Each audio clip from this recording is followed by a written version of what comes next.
Biofilms. So biofilms are communities of microorganisms that live in a specific niche, and majorly the purpose, of course, of these microorganisms is to be protected from harsh environmental conditions and to obtain nutrients. Microorganisms, they can form layers over layers, and the reason for doing this is because it helps them to attach into these surfaces, especially if in the surface you have like a stream of water, for instance. In this case, the microorganisms can help to stay there in that area without being swept away. And they can grow anywhere, including human tissue like the teeth, medical implants, rocks, and pipes. Some of them, they are beneficial, like the ones that are found in the mucous membranes. An example would be the plaque that forms in our teeth. They can help to counteract the binding of pathogens. However, within our plaque that we have in our teeth, after we brush 10 to 15 minutes, the plaque will form. But mostly it's beneficial organisms, unless you will have microorganisms that can harm your teeth. And as well, something that they can do is they can form part of the ecosystems in aquatic environments. So they can get rid of also extra debris that is in the aquatic environment, and then they can provide nutrients for larger organisms. And then bad things that can happen, well, they can clog pipes, they can contaminate catheters that goes into the urinary system or into the veins, and then the person would have either a UTI, urinary tract infection, or a bloodstream infection.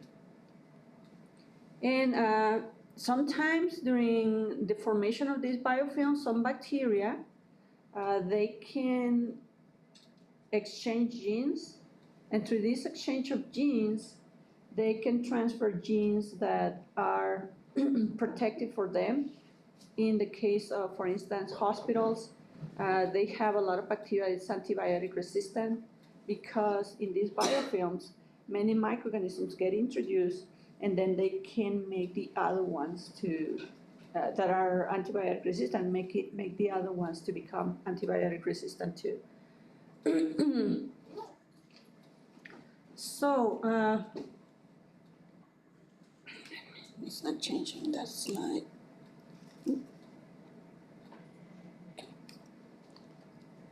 So here we have microorganisms like Serratia liquefacens contaminating this catheter, and this is plastic. The more porous the surface it is, the easier for the microorganism to attach, to adhere.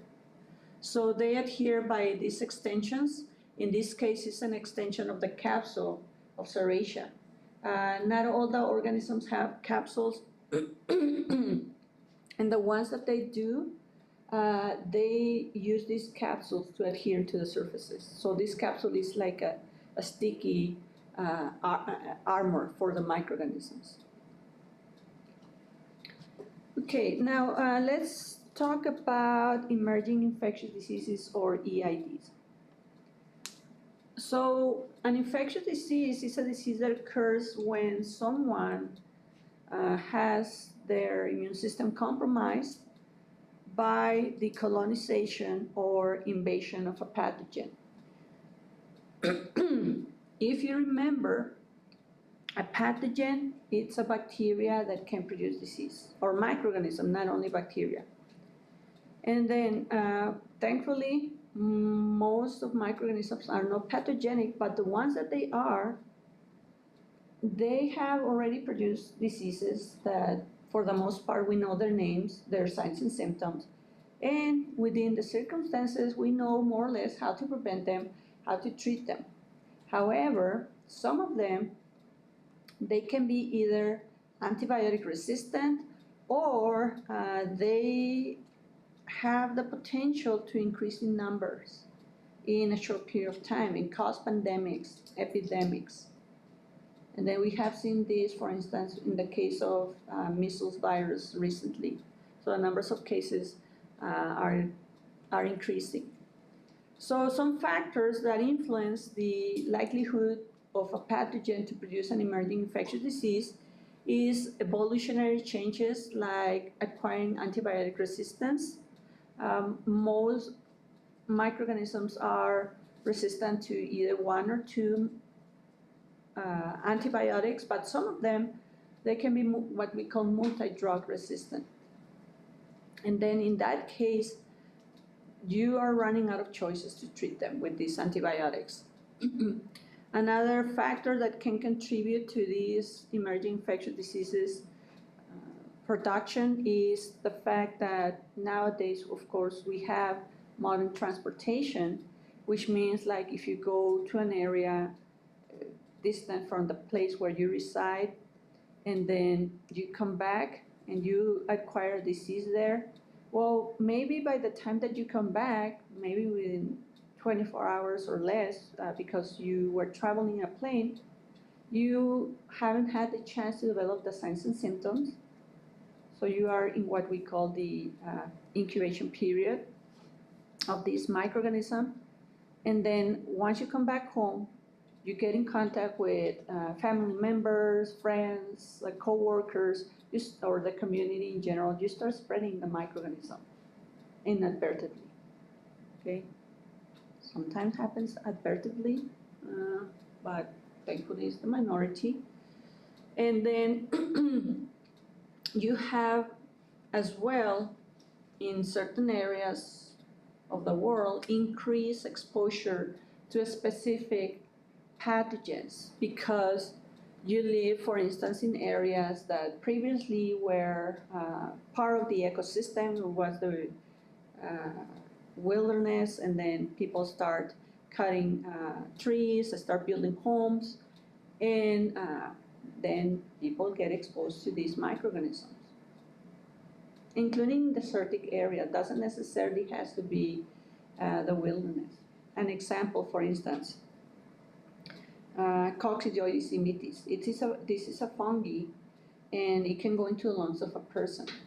This fungi can produce pneumonias, and serious pneumonias, and it's hard for the person actually to find that the person was exposed to this microorganism and knowing that it has this, because these pneumonias develop gradually. Well, here in the San Joaquin Valley, the area next to California, the San Joaquin Valley desertic area was around populated by people. They constructed homes, and then these fungi, which produces spores, they live in desertic areas. There is a bunch of winds there. And then with the wind, people, of course, they have to breathe, as always. I mean, that's the most common type of infection that we can get, respiratory infections. They inhale the spores. The spores goes into the lungs, which are very humid, high in nutrients and oxygen, and then the spores develop into the actual adult form of the fungi. And then the person developed a pneumonia, okay, by Coccidioides immitis. So that's an example of what it can happen. Emerging infectious diseases can be caused by any microorganism type, including viruses. We went already recently through this COVID-19 disease that caused this major pandemic that basically makes us to quarantine. And then this virus, which is a family member of severe acute respiratory coronavirus diseases, which is in general the family is coronavirus. We have other types like this one, severe acute respiratory coronavirus 2 or SARS-CoV-2. This one basically together with other ones like Middle East respiratory syndrome, they have caused pandemics in different areas of the world, including the Middle East.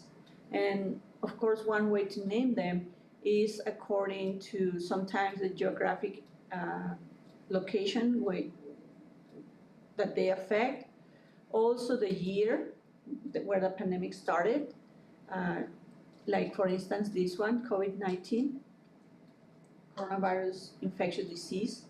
It was named 19 because of it started the pandemic in 2019. Now, other viruses that we have right now circulating, it's monkeypox, which is a cousin of the smallpox that I was explaining to you the other day about how the vaccine was developed against this smallpox virus. So this basically causes infection in us, like a painful rash, flu-like illness, and it is found regularly in rodents, and it's endemic in West and Central Africa. However, we have it right now here in the United States, has caused an outbreak, and also it has been found in other areas like Australia, and we have, thankfully, vaccine and effective chemotherapy to treat this infection. So how it is transmitted, human-to-human contact, and typically is prolonged direct contact. We will see later on what is that type of contact. Zika virus disease, it was discovered in 1949 in Uganda, and it has caused recently some epidemics in Micronesia, French Polynesia, and Brazil. It is transmitted by the bite of a mosquito. It's called Aedes, the species of Aedes mosquito, and it is transmitted also by sexual contact, and typically the disease is mild. However, if a female is pregnant and it acquires this infection can go into the fetus and it can cause basically stillbirth.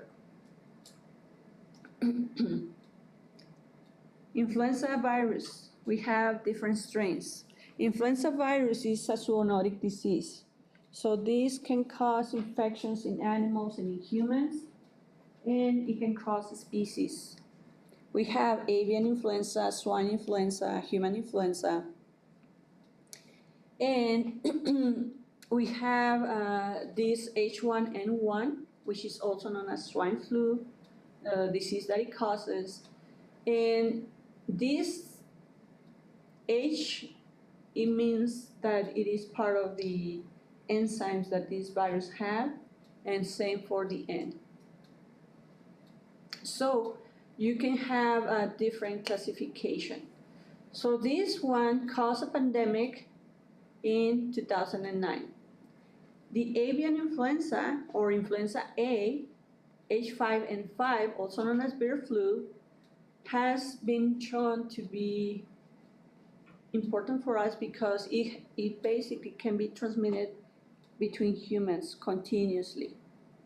And especially when someone get in contact with waterfowl or poultry. So here is the morphology of some of these viruses, like helicovirus that causes these infections. And one way to detect them is by actually taking samples of the respiratory tract, and then you make these samples to go into these specimens that goes into this transmission electron micrograph. You take a high magnification sample, and then you can detect the virus. Bacteria, like in the case of methicillin-resistant Staph aureus, was first detected in the 1980s. Before this, we had Staph aureus strains that were susceptible to penicillin for 30 years. But then in the 1980s, they started to find out that penicillin didn't destroy these bacteria. So they started to using this methicillin antibiotic, and then they start finding out that even methicillin wasn't killing these bacteria. So then they start calling these strains methicillin-resistant Staph aureus, or MRSA for short. And then in the 1990s, they found additional bacteria that was strains that were resistant to a new antibiotic that they started to use, which is vancomycin. So vancomycin was basically the last resort to start killing these microorganisms, Staph aureus, and then they find that some strains were intermediately resistant. Basically, some of them, they were killed by this vancomycin at high doses, and some they weren't. The ones that they weren't, they call them vancomycin-resistant Staph aureus. And then in 2004, they found Clostridium difficile, which is a bacteria that normally we have in the intestines. But when you give a course of antibiotics in the hospital, especially in the elderly, for 7 to 14 days sometimes, not only the normal flora goes away, the pathogens goes away, but also the normal flora. And when you stop the course of these antibiotics and then the normal flora start growing back, some of these patients were colonized at a much higher rate and faster rate by Clostridium difficile. And one thing about this is that this Clostridium difficile can form kind of fibrin-like films or excretions in the intestines, and the person cannot absorb nutrients, so the person will have severe diarrhea. So then they find out a new, more antibiotic-resistant strain, and then problems come. And then we have seen along decades this Mycobacterium tuberculosis, that it is resistant to many drugs, antibiotics. So we call it MDR-TB, multi-drug resistant tuberculosis Mycobacterium. Ebola virus, that previous TEM that you saw, it is similar to this Ebola virus. So it's a virus that is long, that it has like a rod shape. And then this virus was first identified in 1976 in Sudan and in the Democratic Republic of Congo, near to the Ebola River. So this virus infects people, and then it destroys the endothelial cells of the blood vessels, basically destroy the wall of the blood vessels. So it causes hemorrhagic fever. And this is one of these viruses that is mortal. Basically, when a person has an infection, more than likely the person will die out of a hemorrhage. And the mode of transmission is by direct contact. There are certain practices in this area of the world, and even sometimes in here I have seen them, where when a deceased person dies, they have open coffin or casket, and then the people can touch the corpse. Well, if the person have died of these infections, sometimes the virus is still there, as long as these cells are viable, semi-viable. So then they start to notice that, of course, and then they start to prohibit that the person will touch the corpse, because that makes the person to acquire the virus in their hands, and then they touch someone else, and they touch themselves, and then the face, and then they get the virus infection. So they had seen several outbreaks, including right now we have an outbreak as well in Africa of this virus still. And in 2014, one of the major outbreaks basically spread the virus over the course of 2 years in 28,000 persons. And then they asked the person to wash their hand frequently and all that, but still they had a lot of cases. Thankfully, recently 2 Ebola vaccines were developed, and they are now in use. But still, we still have an outbreak of Ebola. And this is a scanning electron micrograph showing you how this virus look like. So this type of viruses can be seen also with this type of microscope. give you a three-dimensional view rather than a two-dimensional view as the previous slide that you saw. Any questions so far?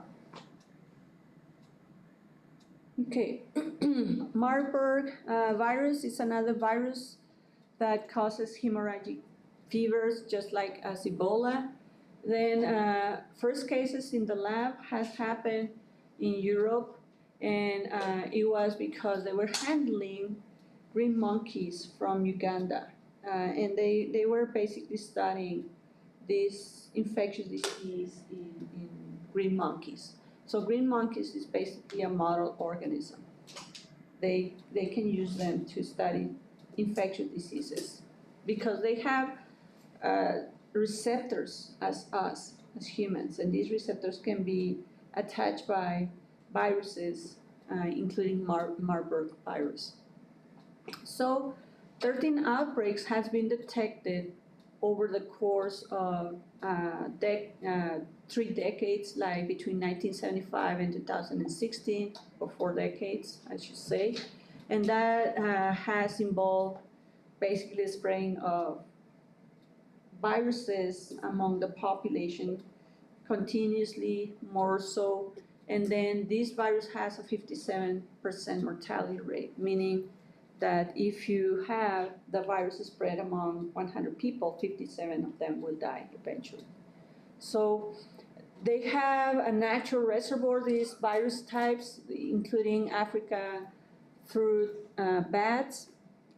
And also, this bat has been suspected to be the reservoir. Sometimes you can have vaccination available, and then you still have transmission. And then you might have not only had reached with this vaccination what we call herd immunity, like 95% of the population has been vaccinated, and then you have potentially that population immune. However, if you have a reservoir like a rodent, bat, raccoons, foxes, like what we have, for instance, with rabies, you can have background transmission between humans just because of that, because of these reservoirs, especially if someone get in contact with these animals. Okay, now for checking your understanding questions. Differentiate normal microbiota from microbes causing infectious disease. What is the difference?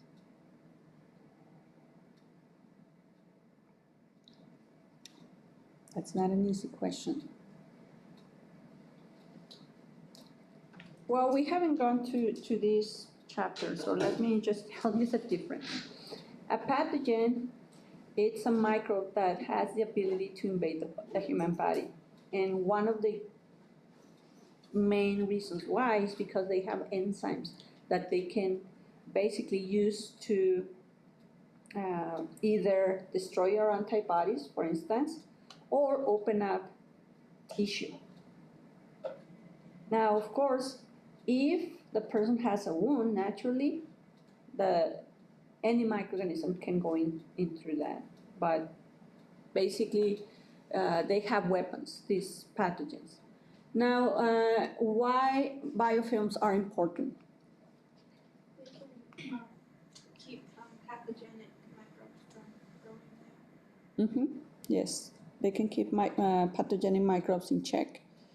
And then what factors contribute to the emergence of an infectious disease?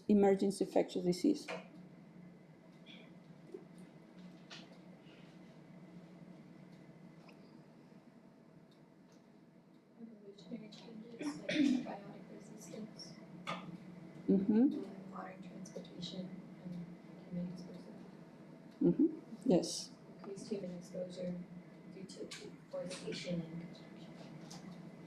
Exactly, thank you.